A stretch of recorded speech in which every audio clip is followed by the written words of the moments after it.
ಕರ್ನಾಟಕ ರಾಜ್ಯ ರೈತ ಸಂಘಕ್ಕೆ ಕೊಡುವುದಿಲ್ಲ ಎಲ್ಲ ರೈತ ಹೋರಾಟಗಾರರೇ. DK ಶಿವಕುಮಾರ್ ಸರ್ರೆ, ನೀವು ಹೊಟ್ಟೆಗೆ ಏನು ತಿಂತೀರಾ?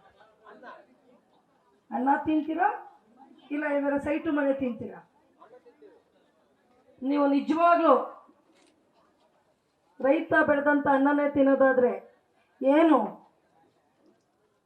ಈ ಬಿಡದಿ ಟೌನ್ಶಿಪ್ ಕೈಗೆತ್ಕೊಂಡಿದ್ರೆ ಅದನ್ನ ಬಿಡಬೇಕು. ಒಂದೊಂದು ತಿಳ್ಕೊಳ್ಳಿ, ನಿಮಗೆ ಎಚ್ಚರಿಕೆ ಕೊಡ್ತಾ ಇದ್ದೀವಿ. ರೈತರಿಗೋಸ್ಕರ ರಚನೆ ಆಗಿರುತ್ತಂತ ಸರ್ಕಾರ ಇದು. ನೀವು ಅದನ್ನು ಮರ್ತಿದ್ದೀರಾ. ಇವತ್ತು ಆ ಎಚ್ಚರಿಕೆ ನಾವು ಕೊಡಲಿಕ್ಕೆ ಬಂದಿದ್ದೀವಿ. ನಿಮ್ಮ ಸರ್ಕಾರ ಉಳಿಬೇಕು ಅನ್ನೋದೇ ಆದರೆ ನೀವು ಇದನ್ನು ಕೈ ಬಿಡಿ. ಇವತ್ತು ಮಹಿಳೆಯರು ಹೊರಗೆ ಬಂದಿದ್ದಾರೆ, ಮುಂದೆ ನಮ್ಮ ಮಕ್ಕಳು ಎಲ್ಲ ಬರಬೇಕಾಗ್ತದೆ.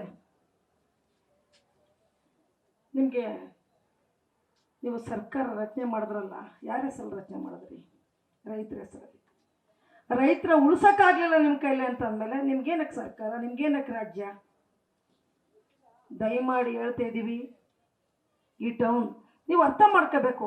9,640 ಎಕರೆ ಭೂಮಿನ ನೀವು ಟೌನ್ಶಿಪ್ ಮಾಡ್ತೀರಲ್ಲ, ಊಟ ಎಲ್ಲಿ ಕೊಡ್ತೀರಾ? ಜನಗಳಿಗೆ ಊಟ ಕೊಡೋಕ್ಕಾಗತ್ತಾ ನಿಮ್ಮ ಕೈಲಿ? ಆಹಾರ ಭದ್ರತೆನ ಕಾಪಾಡೋಕ್ಕಾಗತ್ತಾ ನಿಮ್ಮ ಕೈಲಿ? ಆಗಲ್ಲ. ಇಷ್ಟೆಲ್ಲ ರೈತರಿದ್ದಾರೆ, ಸುತ್ತಮುತ್ತ ಒಳ್ಳೆ ಫಸಲು ಕೊಡ್ತಾ ಇದೆ. ನೀವು ರೈತರೇ ಇಲ್ಲ ಅಂತ ಹೇಳ್ತಿರಲ್ಲ. ನಾವೆಲ್ಲ ರೈತರಲ್ವ? ನಿಮ್ಮ ಕಣ್ಣಿಗೆ ನಾವು ರೈತರ ಕಾಣ್ತಾ ಇಲ್ವ? ಈ ಹಳ್ಳಿ ಜನಗಳು ರೈತರ ಕಾಣ್ತಾ ಇಲ್ವಾ? ಯಾಕೆ ನಕಲಿ ರೈತರುಗಳನ್ನ ಸೃಷ್ಟಿ ಮಾಡಿ ಇಲ್ದರ ಸುಳ್ಳು ಹೇಳಿಕೆಗಳನ್ನ ಕೊಡ್ತೀರಾ? ಇಂಥ ಆಟಗಳನ್ನ ನಿಲ್ಲಿಸಿ. ಇವತ್ತು ಮಹಿಳೆಯರು ಹೊರಗೆ ಬಂದಿದ್ದೀವಿ ಅಂದರೆ ನೀವು ಎಚ್ಚೆತ್ಕೋಬೇಕು. ಇನ್ನೂ ಎಚ್ಚೆತ್ಕೊಳ್ಳಿಲ್ಲ ಅಂತಂದರೆ ನಿಮ್ಮ ವಿಧಾನಸೌಧದಲ್ಲಿ ನಿಮ್ಮ ಆಳ್ವಿಕೆ ಮಾಡ್ಲಿಕ್ಕಂತೂ ನಾವು ಕೊಡಲ್ಲ. ನೀವು ರೈತರ ಭೂಮಿ ಕಿತ್ಕೋಬಹುದು, ನಿಮ್ಮ ವಿಧಾನಸೌಧದಲ್ಲಿ ನೀವು ಆಳ್ವಿಕೆ ಮಾಡಕ್ಕೆ ಕೊಡೋದಿಲ್ಲ. ನೀವು ತಕ್ಷಣ ಕೈ ಬಿಡ್ಲಿಲ್ಲ ಅಂದ್ರೆ ನಿಮ್ಮ CM ಕುರ್ಚಿನೂ ಉಳಿಯಲ್ಲ ಅಂತೇಳಿ ನಾವು 2 ಮಾತು ಮುಗಿಸ್ತೇವೆ. ನ್ಯೂಸ್ ಫಸ್ಟ್, ನಿರ್ಭೀತಿಯಿಂದ ನಿಮ್ಮ ಪರವಾಗಿ.